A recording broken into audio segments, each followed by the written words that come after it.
ሰላም ጤና ይስጥልኝ የተከበራችሁ ተመልካቾቻችን ከተወዳጁ ጣቢያችን ብስራት ዩቲዩብ ቻናል ወደ እናንተ የሚደርሰው የመረጃ ሰዓታችን ተጀምሯል። መረጃዎቹን ወደ እናንተ በማድረስ እኔ ሰብለ አበበ ከእናንተ ጋር የጋራ ቆይታ ማድረግ ይሆናል። ለሰዓቱ የተመራረጡ ከሀገር ውስጥ እንዲሁም ከባህር ማዶ መረጃ ይዘናል። ወደ ሀገር ውስጥ እናልፋለን።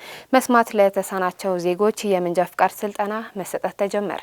የአዲስ አበባ አሽከርካሪና ተሽከርካሪ ባለስልጣን መስማት ለተሳናቸው ዜጎች የማሽከርከር ስልጣን መስጠት መጀመሩን አስታወቀ። ሰልጣኞቹ የማሽከርከር ፍቃድ እንዲሰጣቸው ረጅም ዓመታትን ሲጠብቁ ቢቆዩም ትኩረት ሳይሰጣቸው እንደቆየ አንስተው እንዲሰለጥኑ በመደረጉ የተሰማቸውን ደስታ ገልጸዋል። መስማት የተሳናቸው ዜጎች የክህሎትና የስነ ባህሪ ስልጠናውን በተቀመጠው ስታንዳርድ መሰረት በመውሰድ ብቁና ምስጉን አሽከርካሪ ለመሆን በትኩረት እንደሚሰሩ አንስተዋል። የባለስልጣኑ ዋና ስራ አስኪያጅ ኢንጂነር ደሳለኝ ተረፈ የረጅም ጊዜ የአገልግሎት የፍትሃዊነት ጥያቄዎች ለመመለስ በመልካም አስተዳደር እቅድ ተይዞ ሲሰራ መቆየቱንም ጠቅሰው ለተግባራዊነት የሰሩትንም አመስግነዋል ስትል ሰማር አለባቸው ዘግባለች። በሀላባ ዞን የ3 ዓመት ህፃን በጅብ ተበልታ ህይወቷ አለፈ። በተያዘው ዓመት 11 ሰዎች በጅብ ተበልተው ህይወታቸው አልፏል። በማዕከላዊ ኢትዮጵያ ክልል በሀላባ ዞን ዌራ ጂዶ ወረዳ ጡቃ ቀበሌ ታህሳስ 14 ቀን 2018 ዓ.ም ከቀኑ 6 ሰዓት ተኩል ነው ድርጊቱ የተፈጸመው። የማዕከላዊ ኢትዮጵያ ክልል ፖሊስ የሚዲያ ክፍል ኃላፊ ምክትል ኮማንደር ታጁ ነጋሽ ከብስራት ራዲዮ ጋር በነበራቸው ቆይታ እንደገለጹት በአርሶ አደር መኖሪያ ቤት ውስጥ ጅብ ገብቶ የ3 ዓመት ህፃን ላይ ጥቃት በማድረሱ የህፃኗ ህይወት ወዲያውኑ ማለፉም ተነግሯል። የህፃኑ አስክሬን በአካባቢው ህብረተሰብ ትብብር የተገኘ ሲሆን ጥቃት የፈጸመው ጅብም የአካባቢው ማህበረሰብ ባደረገው ጥረት ተገሏል። በክልሉ በሚገኙ ሀላባ፣ ጉራጌና የስልጤ ዞኖች በ2018 ዓመት አንድ አዛውንት፣ አንድ ወጣትና 9 ህጻናት በአጠቃላይ 11 ሰዎች በጅብ ተበልተው ህይወታቸው ማለፉም ተገልጿል። ህብረተሰቡ መሰል አደጋዎች እንዳያጋጥማቸው ጥንቃቄ ሊያደርጉ ይገባል ሲሉ የማዕከላዊ ኢትዮጵያ ክልል ፖሊስ የሚዲያ ክፍል ኃላፊ ምክትል ኮማንደር ታጁ ነጋሽ ከብስራት ራዲዮ ጋር በነበራቸው ቆይታ ወቅት ተናግረዋል ስትል ሳምራይ ስዩም ዘግባለች። ተመልካቾቻችን የሀገር ውስጥ መረጃዎቻችን እነዚህ ነበሩ። አሁን ደግሞ ወደ ባህር ማዶ መረጃዎቻችን እናልፋለን።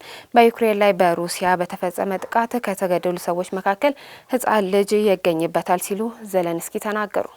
የዩክሬን ፕሬዝዳንት ቮሎዲሚር ዜሌንስኪ እንዳስታወቁት በሩሲያ ጥቃት አንድ ህጻን ጨምሮ ቢያንስ 3 ሰዎች ተገድለዋል ብለዋል። በዞይቶሚር ክልል አንድ የ4 ዓመት ህጻን የሩሲያ ሰው አልባ አውሮፕላን በአንድ የመኖሪያ ህንጻ ላይ ጥቃት በማድረሱ ተገድሏል ሲሉ በማህበራዊ ሚዲያ ላይም ጽፈዋል። ዜሌንስኪ በተጨማሪም በኪዮቭ ውስጥ አንዲት ሴት መገደሏንም አረጋግጠዋል። ሶስተኛው ሞት ደግሞ በክሌሜኒክስካይ ክልል ውስጥ ሪፖርት ተደርጓል። የዩክሬን ፕሬዝዳንት እንዳሉት በመላው ሀገሪቱ በሚገኙ 13 ክልሎች ከ650 በላይ ሰው አልባ አውሮፕላኖችና ሚሳኤሎች ጥቃትም ተፈጽሟል። የአደጋ ጊዜ ሰራተኞች ሰዎችን ለመርዳትና የኤሌክትሪክ ኃይሎችን ለመመለስ እየሰሩም ይገኛሉ። የሩሲያ ጥቃቶች የደረሱት ፕሬዝዳንት ቮሎዲሚር ዜሌንስኪ የገና በዓልን አስመልክቶ በተለይ የዲሴምበር 23 በ24ኛውና በ25ኛው ቀን ሩሲያ ጥቃት የመሰንዘር ልምድ አላት ሲሉም ከተናገሩ በኋላም ነው። የዩክሬን ፕሬዝዳንት እንደ ጀርመንና አሜሪካ ካሉ ሀገራት ሩሲያ ለገና የተኩስ አቁም ካልተደረገ ሆን ብላ ጥቃት ትፈጽማለችም ብለዋል። ባለፈው ዓመት የገና ቀን ሩሲያ በዩክሬን የኃይል መሰረት ልማት ላይ ከፍተኛ ሚሳኤልና ሰው አልባ ጥቃት ፈጽማለች ሲሉም ዜሌንስኪ ያክለዋል። ሩሲያ በበኩሏ የአየር መከላከያ ኃይሏ በዩክሬን ጦር የተወነጨፉትን 44 ሰው አልባ አውሮፕላኖች ወይንም ድሮን አውድሟል ብላለች። የዩክሬን ወታደሮች 17 ሰው አልባ አውሮፕላኖችን ወደ ቤልጎሮድ ግዛት የላኩ ሲሆን አብዛኞቹ ዛሬ ማለዳ ላይ መሆናቸውን የሩሲያ መከላከያ ሚኒስቴር አስታውቋል። በሮስቶቭ ክልል 14 ሰው አልባ አውሮፕላኖች ተመተው እንዲወድቁም ተደርጓል። የአሜሪካ የመድኃኒት አስተዳደር ለክብደት መቀነሻ ለሚውል ኪኒን ማረጋገጫ ሰጠ።